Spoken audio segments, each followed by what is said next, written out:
DreamsTaleCinema, the place where dreams come to life. Get ready to daydream and explore the boundaries between reality and fantasy. Subscribe now so you don't miss a single episode of this dream exploration. DreamsTaleCinema, the channel where your dreams become our movies.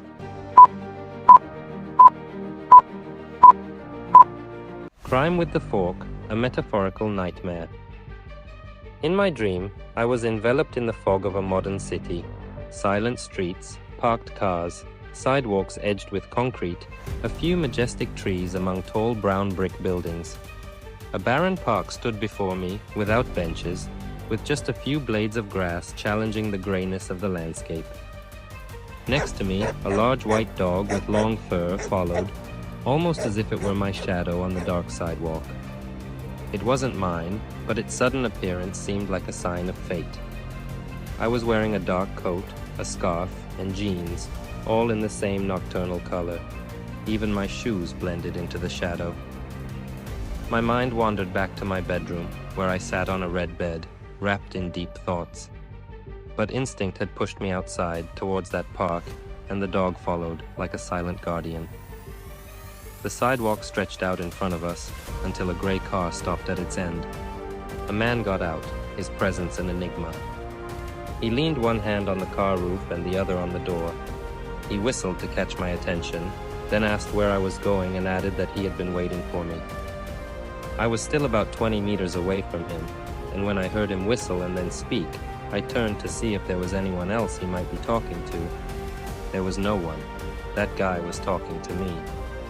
Even the dog had vanished, as if it were afraid of the stranger, as if it had seen something evil in him. Indeed, I too had a bad feeling, but, not wanting to worry more than necessary, I politely asked whom he was looking for. With great confidence, he replied that he was waiting for me to eliminate me and take everything inside me.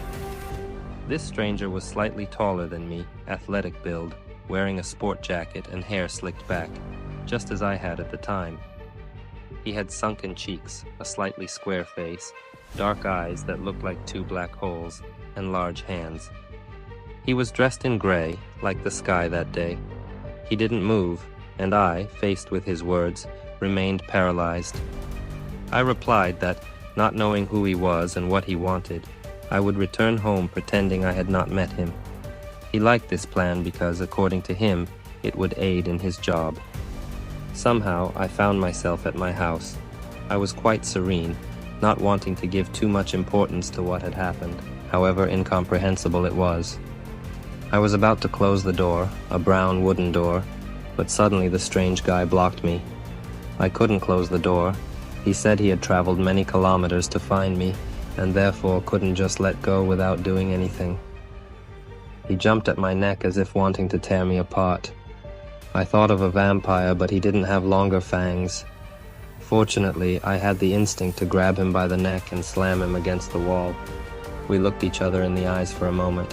His black eyes seemed to say that he would soon eliminate me. There would be no escape. The stranger managed to react and we fell to the floor. I put my arm on his neck to block him. I wasn't afraid because I knew I had done nothing wrong and that my conscience was clean. He, however, wanted to kill me at all costs and I couldn't understand why. I concluded that if I didn't kill him, he would do it to me. So, I reached out my right arm and with my hand started searching for something to separate his throat from his body. I found a fork and stuck it in his neck. I told him, once again, that if he left me alone, I would pretend nothing had happened and let him go, but he replied that sparing my life wasn't in his plans. Moreover, he added that it was impossible for me to eliminate him. Faced with those challenging words, I began to stab him in the neck with the fork. It was as if I had a hoe, as if I were digging the earth.